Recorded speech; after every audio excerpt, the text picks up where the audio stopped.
Ladies and gentlemen, please welcome onto the stage your moderator, Martin Wolf, and the distinguished panelists for the seminar on boosting growth with domestic resources, how to pay for it. السيدات والسادة الحضور.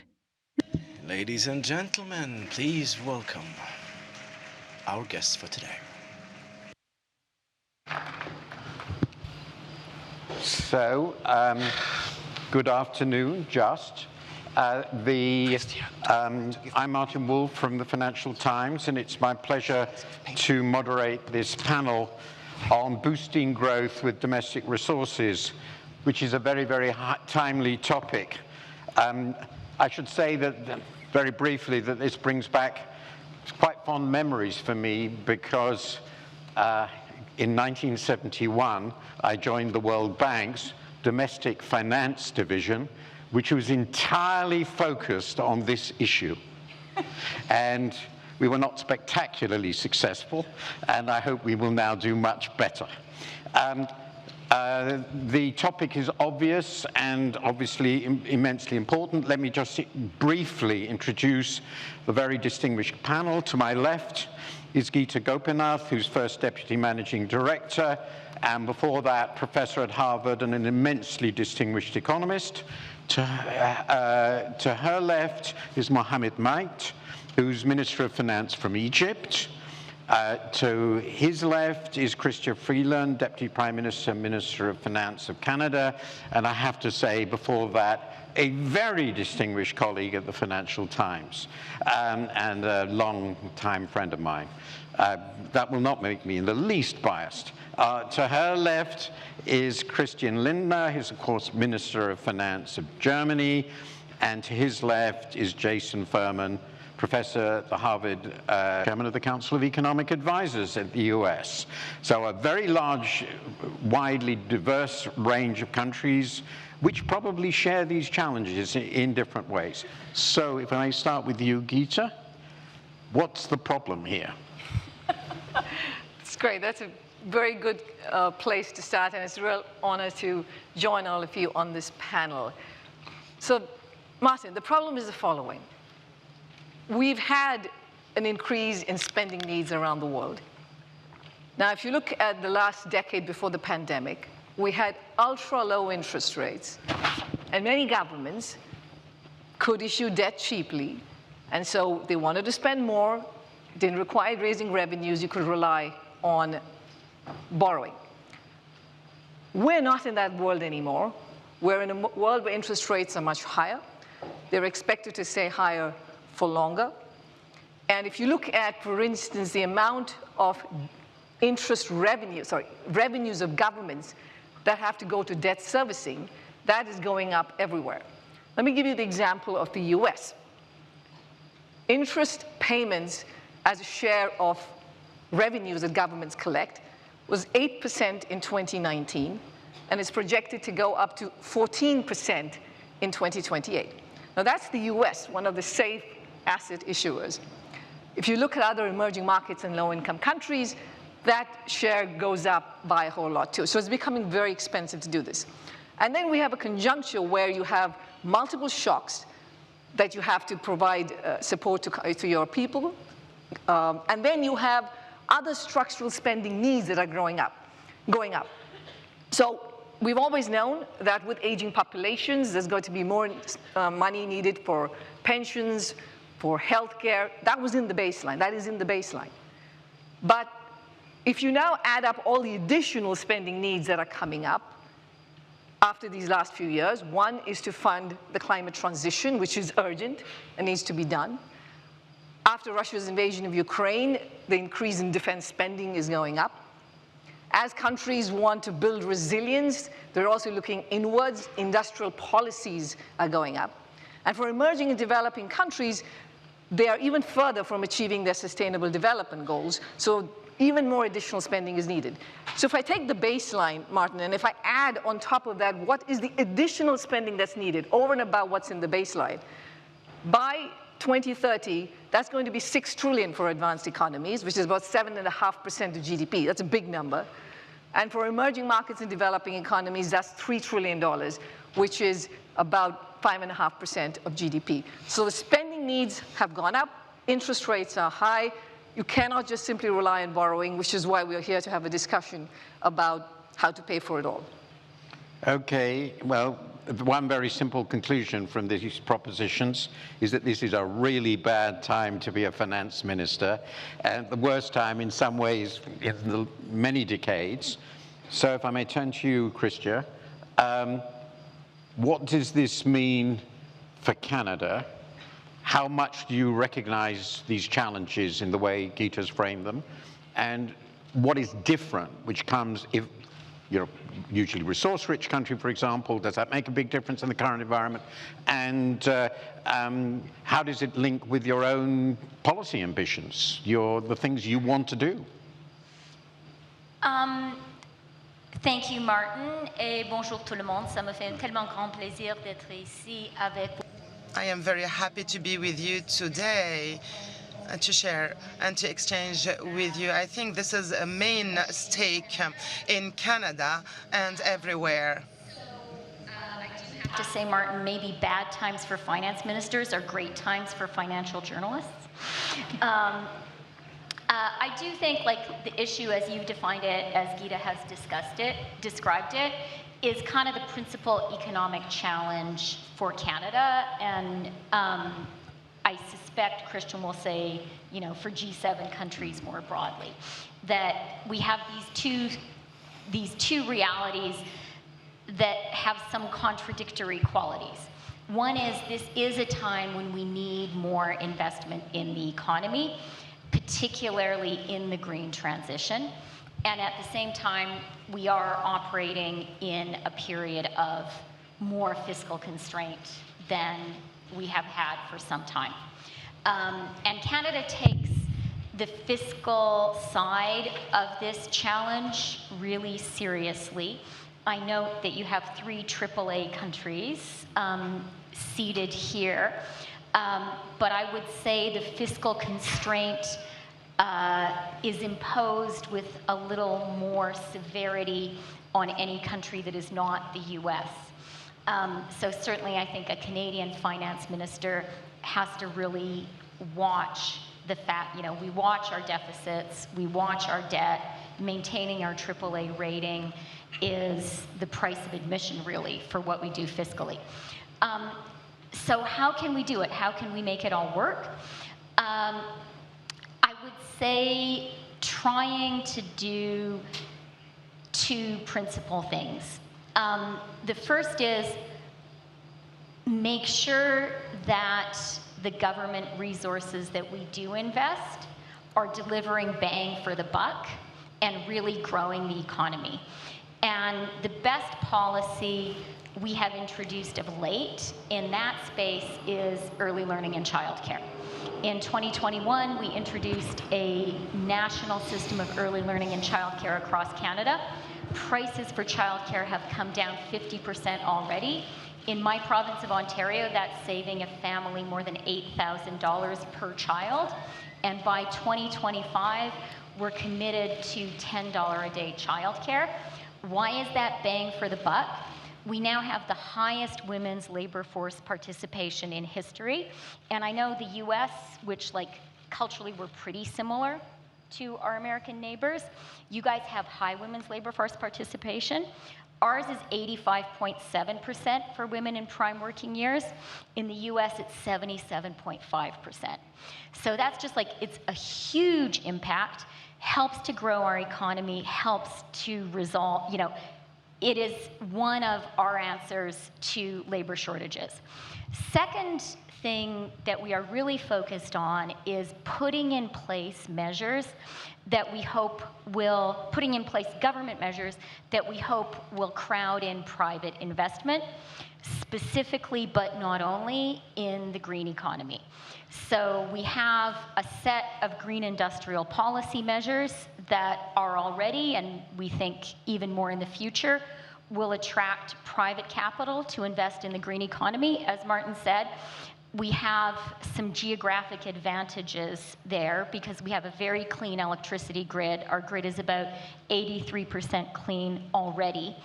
That is appealing to investors. And we have a lot of the critical minerals and metals that the world is going to need for the green transition. And we've also set up something called the Canada Growth Fund, which is government capital that is going to be invested on a concessionary basis alongside private capital to move forward projects in the green economy. Okay. Martin said he'd yell at us if we talked for too long, so I'm going to stop now. I've been unduly generous. I won't say why. The She does have two titles, unlike everyone else what was on the that? panel. She has two roles. Okay. That's one of the most imaginative explanations for a time overrun I've ever heard. Congratulations. I would expect no less. Christian, if I may, how different does it look to you? Very different from the situation that Christian has described, and where are the pressures that you're trying to manage? Martin, before I answer your question, let me remind us all of the fact that many of the problems we have to cope with are caused by the Russian aggression against Ukraine.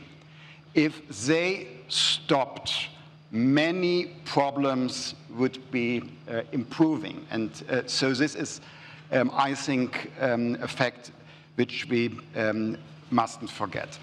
The situation is similar because, well, we are G7 countries rated AAA, but we don't have the dollar.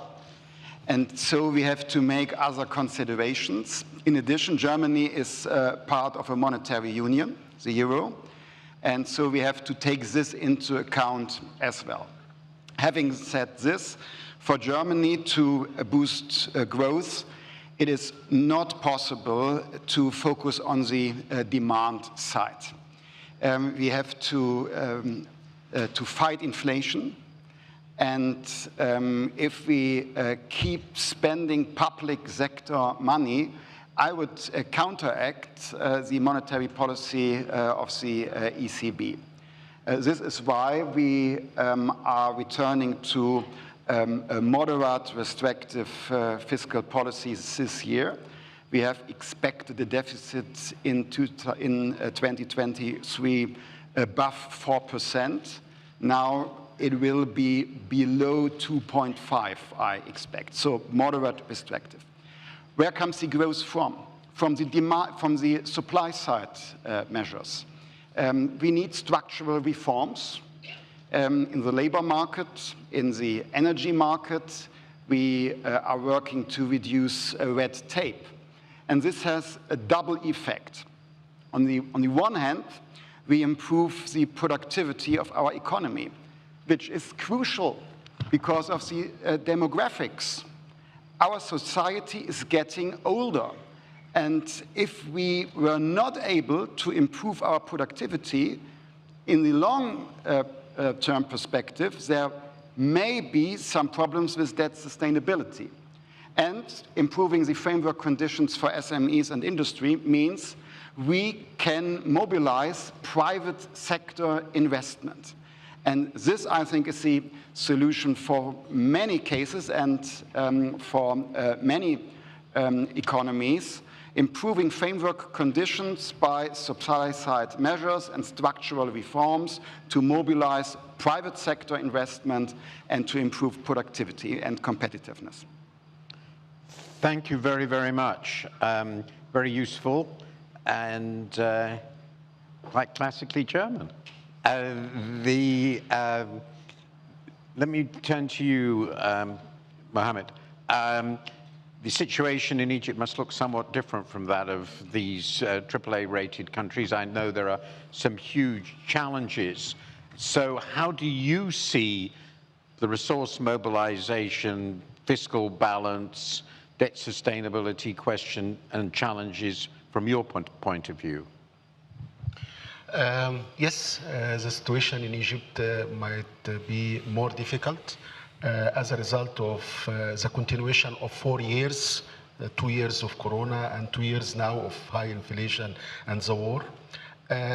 All of that have its negative impact given that one of the biggest impact is the high cost of financing, the increasing of high debt and debt service.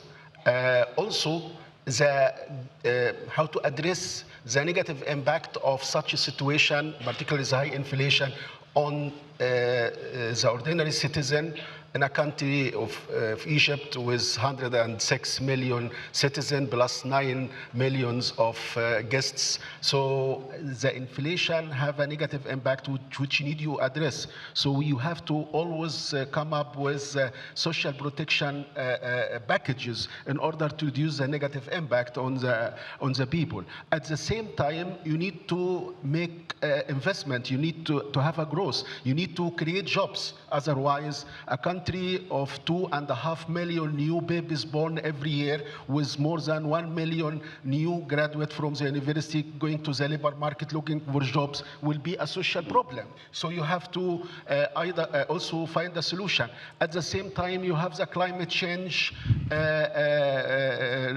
mitigation and adaptation requirements. You need to invest in that. So all of these, and you have very limited space, physical space. So with very limited physical space, high cost of financing, high level of debt, and also addressing all the challenges facing the community. So you are under huge pressure. I believe a lot of solutions need to be out of the box because traditional solution might not work in such circumstances. So depending on our local domestic mobilization of revenue is not an easy option. It's not an easy option because by the end you are affecting the economy, you are affecting people's pockets. What they have in their pockets, they always say the Minister of Finance hands are in their pockets taking everything. So they always say, please get your hands out of our pockets. We don't have anything else in our pockets. So from where are you going to get this money? If I look at Egypt's budget, 75% of my total revenue is coming from taxes, different type of taxes. It's only 25% which is non-tax. So any solution will be eventually have an impact in the economy and on the people. So the situation is hard. Yes, I agree. Minister of Finance at this time needs some sort of I'm not going to say mercy, but some sort of condolences or some sort of thank you. It's certainly easier to be an economics journalist, as Christia implied. So finally, Jason, how does it look from the point of view of the country that apparently has an unlimited credit, access to credit? Because they will never run out of demand for dollars, question mark. Right, and I should say I actually have 2 academic affiliations at Harvard, so I'll be expanding. This feels a little bit to me like peak oil. In 1970, there was 40 years of oil left. Today, there are 40 years of oil left.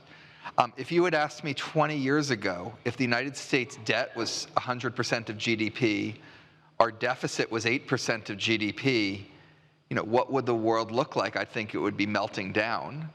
In fact, even with this run-up in treasuries we've seen, the 10-year treasury is well below what was forecast 20 years ago the 10-year treasury would be now.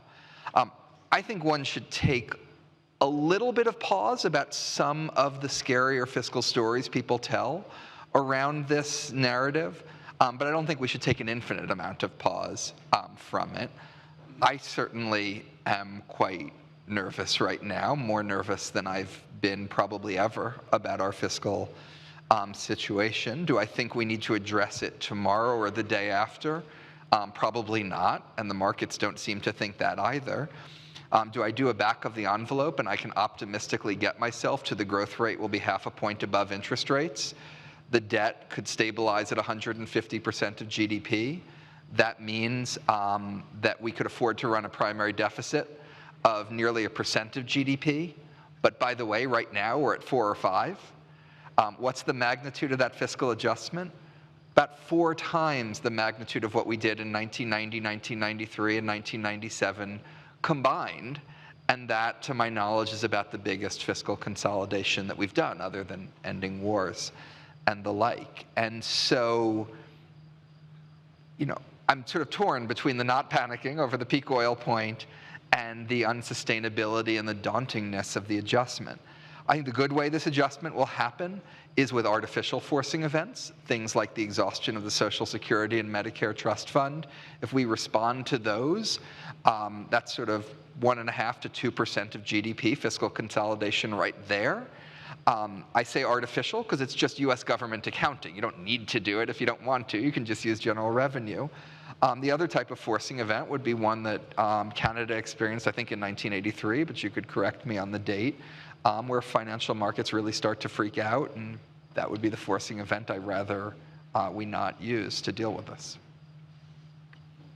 This reminds me of two comments that it's a pity we don't have somebody from Japan on the panel, because they would say 250%, what's the problem? We save less as a country. Sorry?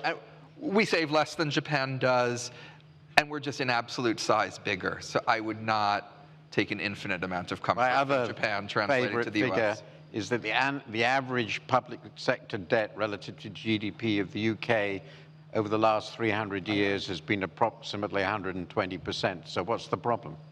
Anyway, that's just to support the point that we never know when it becomes unmanageable, but can go on for much longer than you imagine. But assume, Geeta, that it is now, we've got to the point where something has to be done.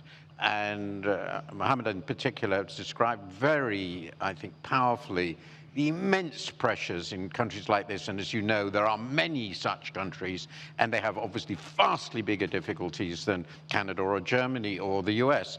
So what do you think a country like Egypt, and you can talk about, should actually practically do to fix this problem? We'll come to the politics later, but actually what would you plausibly recommend to them? I mean, so firstly, I wouldn't take too much comfort on the UK numbers. I mean, we've seen market reactions that show you. If you've got stupid enough governments, you can blow it up. We do know that. We should be careful. To the question of what needs to be done. So, as Mohammed also said, the trifecta of record high debt levels, high interest rates, and as the IMF is projecting, weak growth going forward in many parts of the world. That's a toxic combination to deal with. In terms of what governments can do, I'm going to talk a little bit about revenue mobilization. You said it's very hard to do, and that's been the case, which is why we've seen limited progress, as you pointed out. But I do think that the moment has come when you really need a concerted effort on domestic revenue mobilization. Now, there are many ways to do it. I'm going to give you some examples. So the numbers that we have, for instance, if you recall, at the beginning I told you emerging market and developing countries will need about an additional $3 trillion a year by 2030 to meet all their additional spending needs, right? The additional to close sustainable development goals, the climate transition. That $3 trillion, if you actually do the numbers in terms of what if we take emerging markets and developing countries and you say, let's try to raise revenues without changing their institutions in any dramatic way or changing the economic structures in dramatic ways. You can get a long way to that $3 trillion number by doing that. So what does that involve? I mean, that involves first increasing the tax base. There are way too many exemptions that are given in tax policy, and those exemptions don't really benefit anyone. They tend to be regressive. So a lot of VAT exemptions that need to come off. In some cases, you obviously have to raise the tax rate itself. There's also been way too much of tax competition around the world in terms of corporate income tax rates. Countries should implement what they agreed on in terms of making sure that there is a minimum amount of corporate tax that is being collected.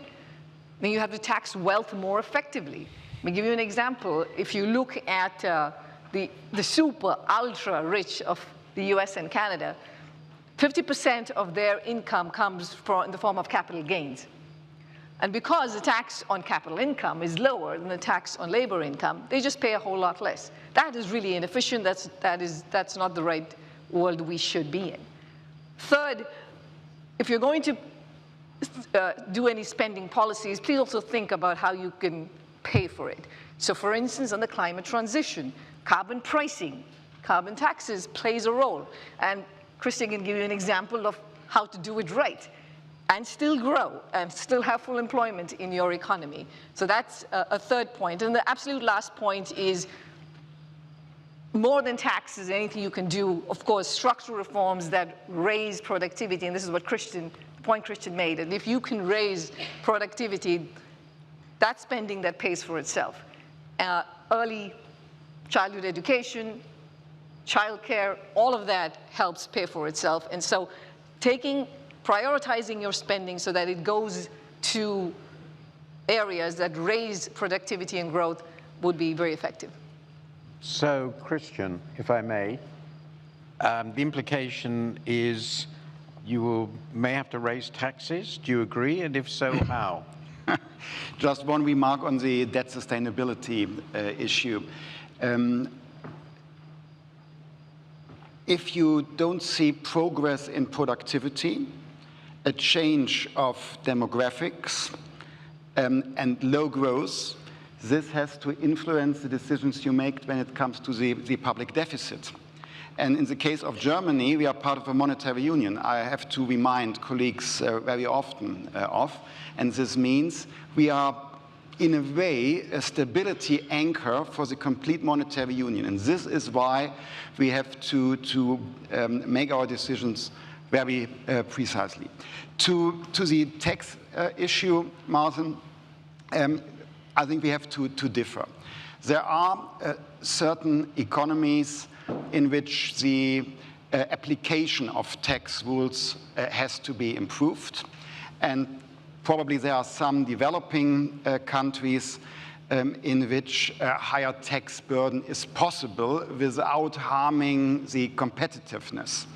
I've seen research that in some cases 8 to 9% of GDP of a higher tax burden could be still efficient.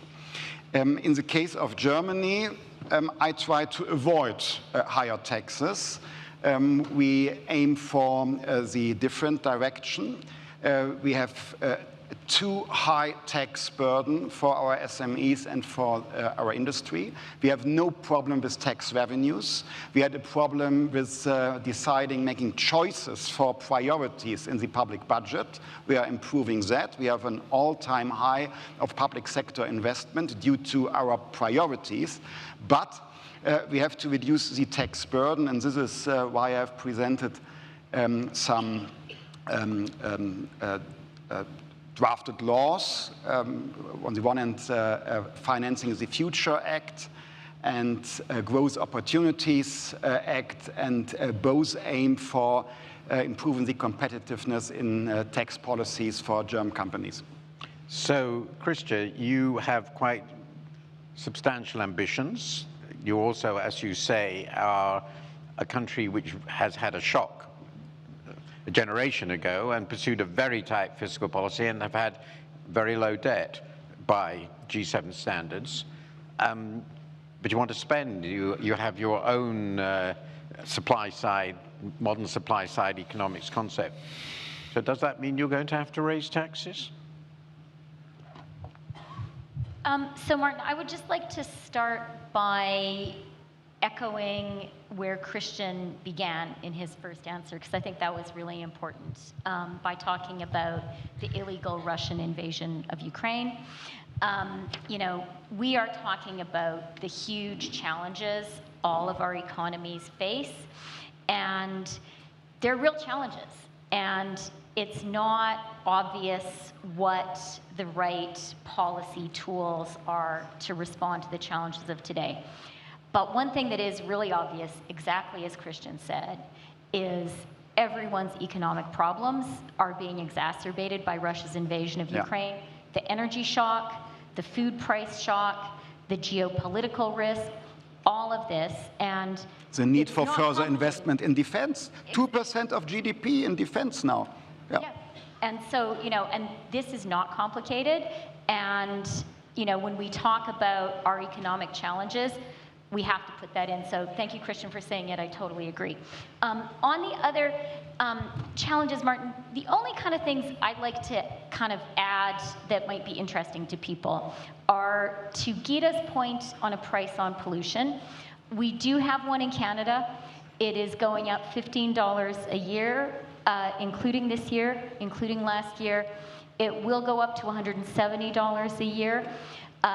We have won 2 elections having a price on pollution in place, campaigning on that.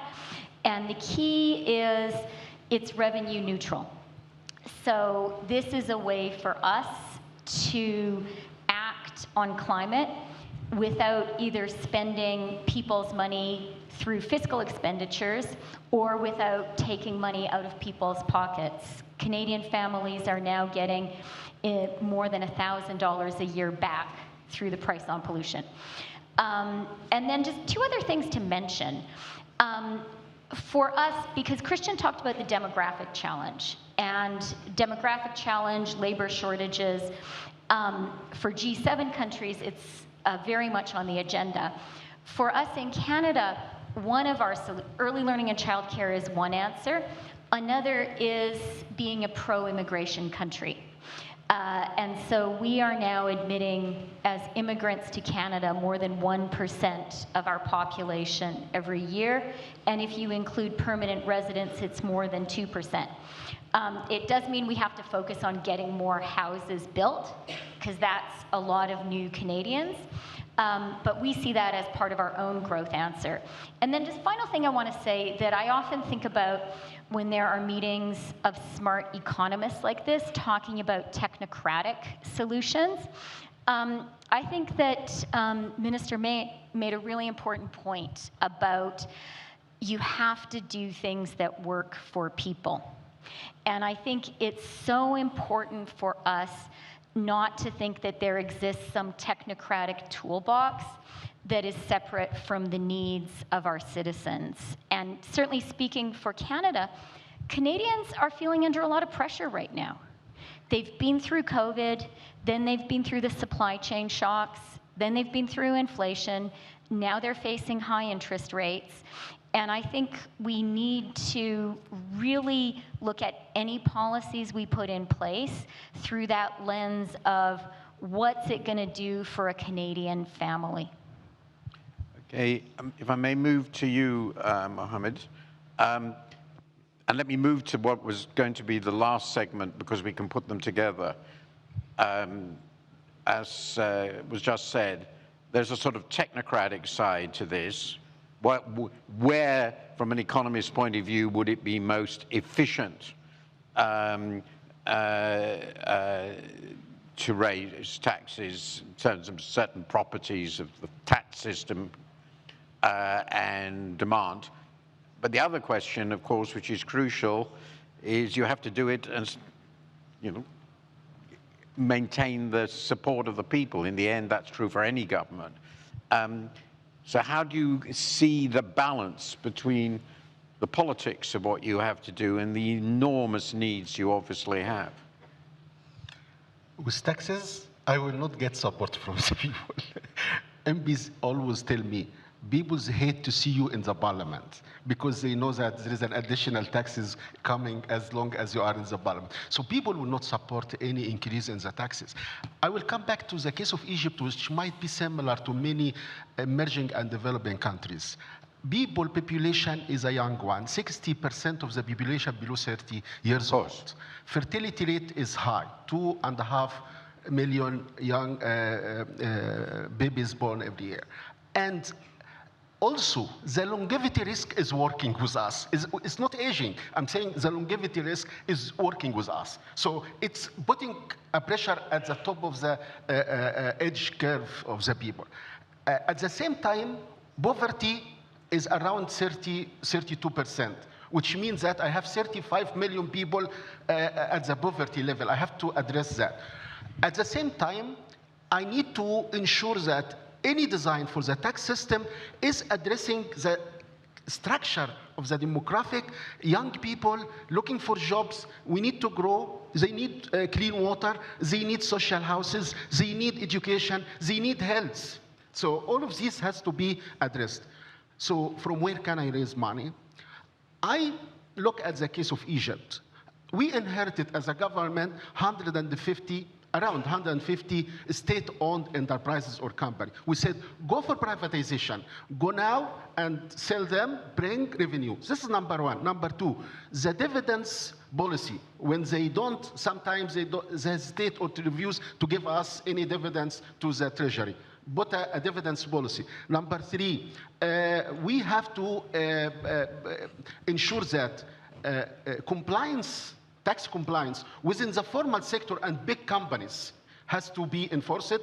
Informality, Egypt's economy is around 55% informal. We have to reduce this. Number three, increase the efficiency of the tax system by digitalization and automation of the procedures. So we introduced all the procedures electronic. We introduced what is called electronic invoice business-to-business transaction and e-invoice business-to-customer transaction. And also, we are trying to introduce new type of taxes. For example, we are in line with Barrel 2 of the international tax, taxing the e-commerce, and we are working in taxing carbon and all of that. And we also have to look at other non-tax revenue, like revenue coming from privatization, coming from surplus of some economic authorities and increase them. So all of these together. At the other side, we have to rationalize expenditure in order to ensure that we will be able to work on both. The final word is to reduce the government expenditure on investment and let the private sector lead the economy and lead the spending on public investment and the growth of the economy. We got to the end and very close. The last word will be from Jason and then you. But Jason, let's push you on the political economy of the most important country in this area, namely your own. This is the way I see it now. And since you're a private citizen, I can ask you anything. I probably would anyway, but so my perception is that the Democrats have decided that there is no point in fiscal consolidation because it's very painful and very unpopular, and if they do it and they lose power, the other side will decide that that's a wonderful opportunity to lower taxes on the 0.1%. This is this is, of course, a widely shared perception of where you got to, and that sounds like a perfect system for running vast deficits, the only difference being the balance between tax cuts and spending between the two. And so, if that is correct, the long-term prospects of the US fiscal position look pretty horrendous. Comfort us and tell us that this is wrong. Yeah, there's a saying, fool me once, shame on you, and that's what Democrats think they did with Clinton leaving surpluses to Bush. And with Obama. Fool me twice, shame on me. That's what Democrats think they did when Obama left small deficits and Trump did tax cuts. I don't even know what they say about fooling me a third time. But that is very much the mentality. It, frankly, is hard to argue with that mentality. I worked in the Clinton administration. We balanced the budget for 4 years in a row. I think the debt as a share of GDP today is not $1 different, plus or minus a large confidence interval, than it would have been absent that, because you can't bind the future. And in fact, you set up a sort of homeostatic counter-reaction. And so I don't think that's a crazy view. Democratic views have also shifted. A decade ago, in his re-election year, President Obama had in his budget raising the age of eligibility for Medicare, the health program for the elderly, from 65 to 67, and slowing the growth rate of Social Security benefits in his budget in an election year. There is no way that would show up in a Democratic budget. You asked me on the Democrats, so I did the plague on them. I think the plague on the Republicans is far worse, where I once was in a negotiation with Republicans, and we proposed cracking down on tax fraud by people in federal prisons, and I was told that would violate the No New Taxes pledge that they had made, and so no, we couldn't crack down on tax fraud by federal prisons. I'm telling the truth here, it's not an exaggeration. So the absolutism on taxes is just something I think you see nothing like that in any other country. But you said to comfort you, sorry. Yeah. I didn't answer your question. I think I did the opposite you just of that. underlined the question was correct. I'll go back to what I said before. We do have these forcing events. Historically, when the Social Security Trust Fund was going to run out, the parties would come together and do something. I hope that happens now. There's increasing sort of sub rosa chatter about faking the way through it with budget gimmicks and general revenue transfers and the like. I hope that doesn't happen. So maybe that'll be a forcing event. Maybe markets will be, but otherwise, I don't know, Martin. So I'm going to have to stop it now, I'm afraid. This is the seminar is supposed to stop, I believe. No, you have 4 minutes and 50%. I have 4 minutes because we started late then. Oh, I didn't realize that. I was trying to keep. It's like peak oil. Well, that's wonderful. In that case, so you've heard the description of the problem, which to some extent echoes what you said, and some quite interesting discussion of what's to be done, Geeta. So, do you feel more comforted or less? Well, the good news is that everybody seems to have a very clear grasp of the problem. I think the question is, how do we address that? And I think we're still in the process of figuring that out.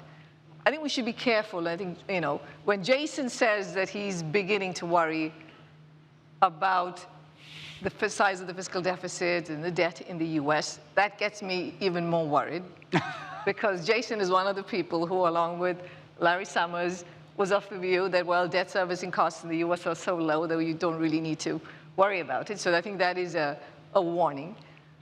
But at the same time, I think I want to end on a somewhat positive note. While it's really difficult, and as Christia said, the political economy of getting things to work is hard. As one important person said at some point, that everybody knows what needs to be done, they just don't know how to do it and get reelected again.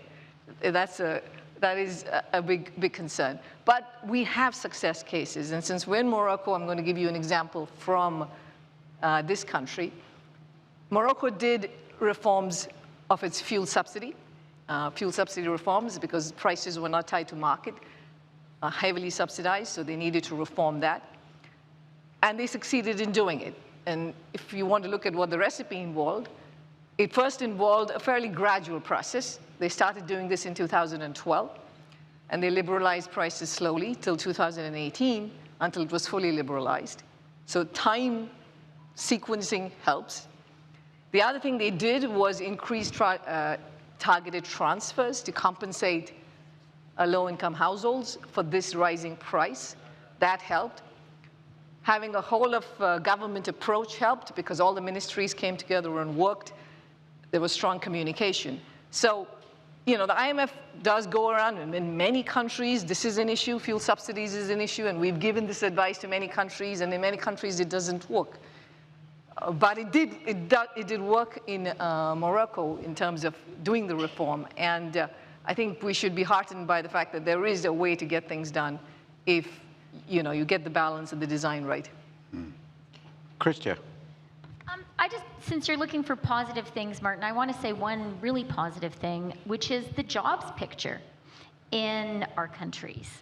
And we've talked about how you need social support.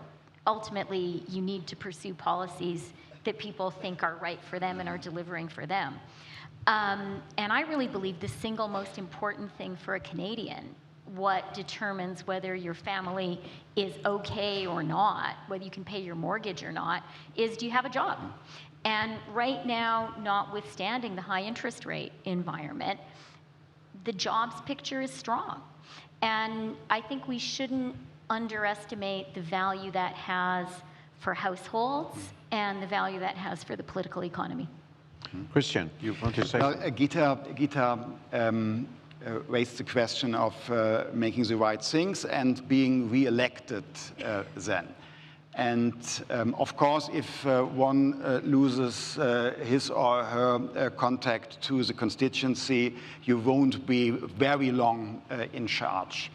Having said this, I prefer to do the right things to being re-elected. I really like my job, don't misunderstand me, but I prefer doing the right things to being re-elected. Having said this, I think we should not underestimate the people's knowledge of the situation and their realism. Quite often, politicians make the mistake, in my eyes, that we advocate for the popular.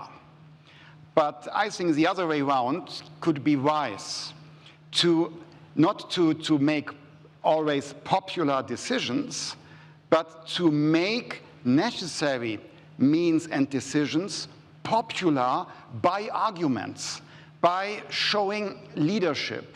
There is not always applause every day, but in the long term, I think you gain respect and will be re-elected. I think I have to cut it off. What I feel in listening to this discussion is that there are common problems, and some of them are very, very evident. Interest rates are higher everywhere and so forth. But also the situations of countries, the political situations, the context in which people are working are also radically different. And one also has to remember that some countries, like Egypt, obviously have vastly greater challenges than some of the richest countries in the world, who occasionally just make a mess of it instead. I think it's been a wonderful and fascinating discussion, and this is clearly going to be one of the great challenges of the next few years, unless a miracle happens. Interest rates collapse, inflation goes, the war stops, and everything goes back to being reasonable again. Thank you very much to the panel.